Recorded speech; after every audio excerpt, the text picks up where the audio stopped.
can run it and catch it, and we just saw him complete a big-time play for a touchdown. Bailey got the extra point, and the lead is now 14-10. Bailey now to kick it away after the touchdown. That's fielded in the end zone. And no run back here. This will be a touchback, and it comes out to the 25-yard line.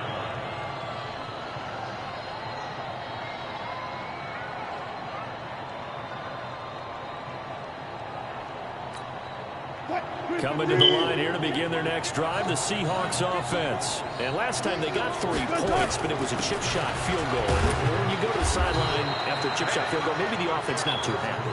It's a balancing act, isn't it? Because you're exactly right. They're none too pleased that they didn't punch it in for 6 points. But they also have to remember they did put points on the board. 3 points is 3 points. And in this league, you take points when you can get them. Not easily done. From the 29, Wilson. Wilson hit. It's loose. It's out. Fumble. But I believe a Seahawk was able to get a handle on this, so this will remain Seattle ball. On plays like this where the ball comes free, it's often unusual for the team that lost it to get it back. Because this is a quarterback. The ball gets away from him. Everyone else is trying to execute what they're supposed to do on offense. They're usually looking in the other direction, downfield, or moved away from him. In this case, though, the teammate is able to come up with the ball. And that one covered beautifully. Their defenders stayed home, and they'll stop him behind the line. I like the idea to mix it up from time to time because, let's face it, you can't be predictable. But the execution was a little lacking on this one, right? They might want to go back to the drawing board with that call. On 2nd and 12, Wilson. This complete to Lockett. Tyler Lockett, and he is in for the Seattle touchdown. Tyler Lockett, 63 yards. And the Seahawks have once again taken the lead. Pretty good response. They had given up the touchdown and the lead, but they struck back. And I love the way that they just saw it happen. Took a quick exhale on the sidelines. So let's go get it back and fast. Let's go ahead and throw the ball downfield and get our own 6 points. A huge chunk play to regain that lead. And after the touchdown, here's Myers to boot it away. Fielded about a yard deep.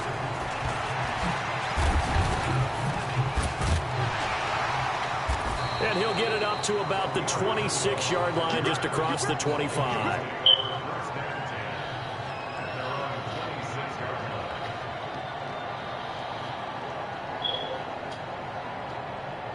The Minnesota offense about ready to get this next drive underway. And right now they're saying, hey, let's keep this going. 2 drives, 2 touchdowns. Yeah, can't ask for a better start than that, can you? I mean, this is the way you practice it. This is the way you rehearse it.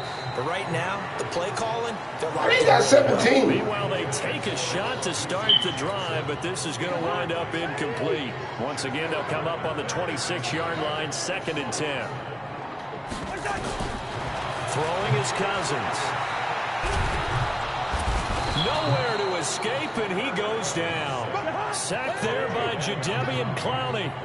Now the Seahawks going to use the first of their timeouts as they'll talk it over here before what will be an important 3rd down. So this has been a lot like a tennis match, hasn't it? Back and forth. Both these offenses having their way so far. So maybe the question isn't who's going to score the most points in this game. Maybe it's who's going to get some stops. Yeah, absolutely. And that sack, finally a first step in the right direction for a stop. Now a 3rd down throw, but it misses the target, incomplete. You can tell they were hoping for a flag there offensively. Several on the sideline motioning, hey, why not a penalty? Why not a penalty? What did you see? Yeah, I think you've got to let them play, and the officials are instructed. If there's... And they're going to fake it from deep in their own territory. And this is incomplete. A huge gamble, and it does not pay off. They fake the punt. It doesn't work out. And, boy, possession here turns over with the football already being in the red zone. Check, watch 54, watch 54. Come on, baby, come on, baby. Woo! Watch twitch. Bam. Shit. Kill. They go play action here on 1st down. Escaping the pressure right. And a big loss here as he's taken down. The Vikings going to signal for the first of their timeouts as they'll stop it with just over a minute to go before halftime.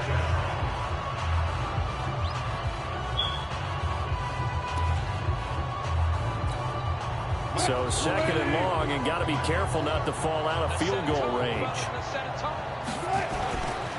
Now it's Carson. And he is met in his tracks behind the line of scrimmage. Now the Vikings will use the second of their timeouts as the stoppage will come with a little under a minute to go in this first half. Need something from deep in the bag of tricks here after first and second down went backwards. It's third and very long. Now it's Wilson. And he'll slide down to avoid the contact. 5 yards that time out of the scramble. But now they're looking at a fourth down situation. The Vikings going to use their third and final timeout as they get the stoppage with just under 50 seconds remaining in half number one.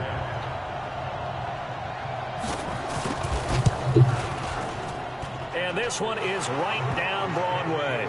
And they stretch the lead to 6. It's 20-14 now. No problems in the field goal department so far. He's 2 for 2. Pretty reliable here in this game, isn't it? And to me, that bodes well for them. If they need him late in the game, his confidence should be sky high. This is fielded a couple yards deep. And all that work, but he stopped where he ultimately would have been, and he's simply taken a knee, and that's the 25-yard line. Here are the Vikings now to start their next drive. Inside of a minute left in the half, does the fact that you're down on the scoreboard influence what you do, or I guess don't do on this final drive? It certainly does, but what influences me even more is who I've got running my football team out on the field and the weapons around him. Can he make a play? Can he get into someone that we're going to trust to take care of the ball? If that's the case, I might push it a little bit here and try and get something before the half runs out. Here's 2nd and 7 now from the 28. Cousins. Lets it fly for Thielen. He's got him in, complete. And he'll have it past midfield almost to the 40 before being taken down. On 1st and 10, Cousins. He's going to take a shot at the end zone. Why not? And this is going to be intercepted. Trey Flowers picks it. And he will be brought down as time is now run out on this first half of action. So we've hit intermission. It's halftime. This is the NFL, and it's a presentation of EA Sports.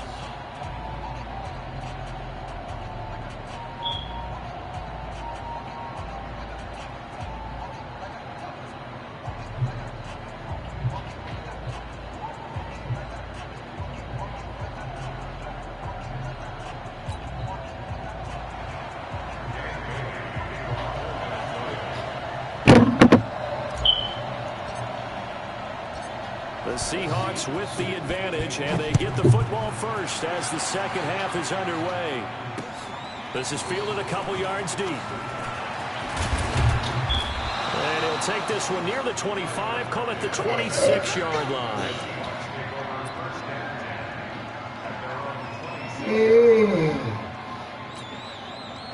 Coming to the line here to begin their next drive, the Seahawks offense. We have not seen much on offense from either side these last few drives. It has been a struggle. Rush coming, and he's taken down. Say hello to Eric Kendricks. He gets the sack there. The amount of sacks that they've absorbed in this game is absolutely extraordinary. Let's just face it. This offensive line, flat out, cannot handle this pass rush. It's been demonstrated time and time again. And they need to work to at least get some of this yardage back after the sack. 2nd and 19. Oh, the pressure too great, and he goes down once more.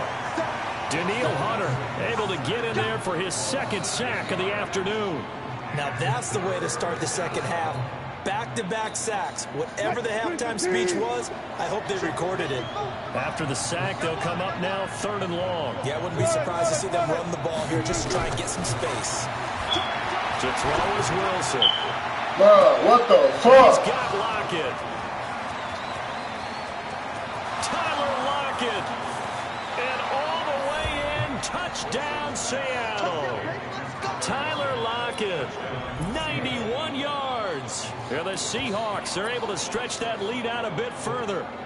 So from back deep in their home territory, all the way into the end zone, you think they expected to score on that one? I'm not sure they expected to score, but they also showed that they're not averse to taking a little bit of a risk there, right? Taking a chance, because the normal call is take care of the football, run it, be safe. Instead, they put it in the air and took a gamble, and it paid off in a big way.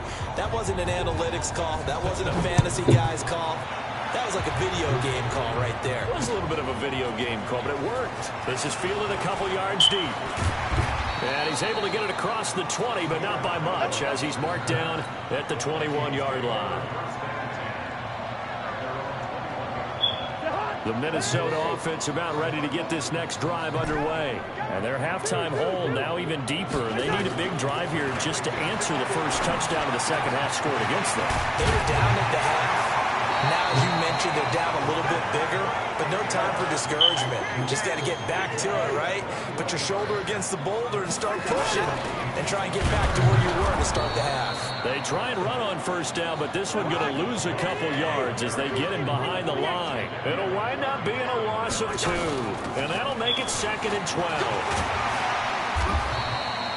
That's what they needed. It's an 8-yard gain, and now 3rd and 4 suddenly doesn't look so bad.